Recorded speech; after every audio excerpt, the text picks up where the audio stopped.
मुंबई के Bandra terminus station पर भगदड़ मच गई, 10 लोग घायल हुए, 2 की हालत गंभीर बताई जा रही है। प्लेटफॉर्म नंबर 1 पर यह घटना हुई। बांद्रा से गोरखपुर जा रही ट्रेन में चढ़ते समय भगदड़ मच गई। त्योहार के चलते स्टेशन पर भारी भीड़ थी। दिवाली और छठ की वजह से सूरत के उधना रेलवे स्टेशन पर भारी भीड़ रही, सुरक्षा के कड़े इंतजाम। पीएम मोदी ने मन की बात में डिजिटल अरेस्ट पर लोगों को जागरूक किया है। बोले, कोई एजेंसी फोन पर पूछताछ नहीं करती है, डरने की जरूरत नहीं।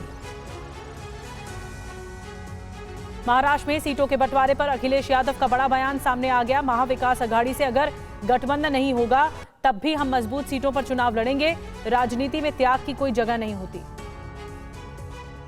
समाजवादी पार्टी को सीट देने के मुद्दे पर संजय राउत का बयान। महाविकास अघाड़ी सीट शेयरिंग पर अब कोई चर्चा नहीं होगी।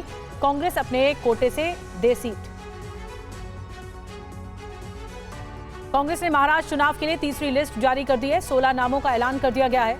बंटवारे में हिस्से में आई सभी 87 सीटों पर उम्मीदवार घोषित किए गए। यूपी उपचुनाव को लेकर बीजेपी ने कमर कस ली। 30 मंत्रियों को उपचुनाव वाली सीटों की जिम्मेदारी दी गई। बाबा सिद्दीकी मर्डर केस में गैंगस्टर लॉरेंस बिश्नोई गैंग का नाम एफआईआर में शामिल होगा। मुंबई पुलिस का गैंग के हत्या में शामिल होने के सबूत मिलने का दावा है। गृह मंत्री अमित शाह कोलकाता में बीजेपी के सदस्यता अभियान की करेंगे शुरुआत। भारत बांग्लादेश सीमा पर नए यात्री टर्मिनल का भी उद्घाटन करेंगे।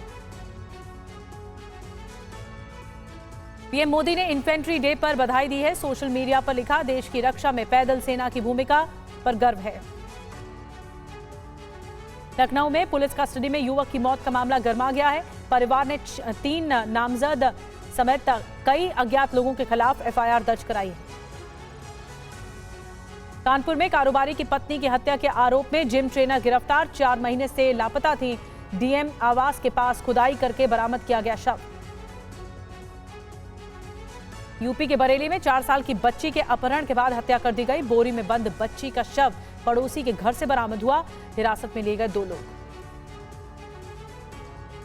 छत्तीसगढ़ के रायपुर में मकान में फटा एसी, 2 लोगों की मौत, 2 घायल। असम के धुबरी में बारातियों से भरी मोटर बोट और रोड रोलर ले जा रही नाव में टक्कर हो गई। 5 बच्चे लापता हैं, 20 बाराती घायल हुए। वहीं पंजाब में किसानों का प्रदर्शन दूसरे दिन भी जारी है। धान की खरीद न होने और पराली जलाने पर एफआईआर का विरोध किया गया है।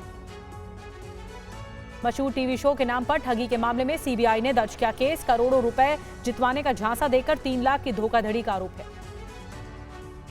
विदेश मंत्री एस जयशंकर ने चीन को लेकर बड़ा बयान दे दिया है। कहा, एलएसी पर लाइन ऑफ एक्चुअल कंट्रोल पर गश्त समझौते का मतलब ये नहीं कि सब कुछ सुलझ गया। बिहार के नवादा में कबाड़ गोदाम में लगी भीषण आग, लाखों का सामान जलकर खाक हो गया। दिल्ली एनसीआर में फिर खराब हुई हवा की क्वालिटी। कई इलाकों में 400 तक पहुंचा एयर क्वालिटी इंडेक्स। दिल्ली में जल्द ही व्हाट्सएप पर कमर्शियल वाहन मालिकों को चालान की सूचना दी जाएगी। हिंदी और अंग्रेजी भाषा में भेजे जाएंगे संदेश। बांग्लादेश में बिजली विवाद को लेकर हिंदू व्यापारी की पीट कर हत्या, पुलिस कर रही है जांच। पाकिस्तान के पेशावर में फैक्ट्री में लगी भीषण आग, कई अग्निशमन कर्मी हुए बेहोश। मदद के लिए वायुसेना को बुलाया गया। वहीं फिलीपींस में ट्रामी तूफान का कहर है। बाढ़ और लैंडस्लाइड से भारी तबाही मची है। अब तक 126 मौतें हो चुकी हैं, कई लापता हैं।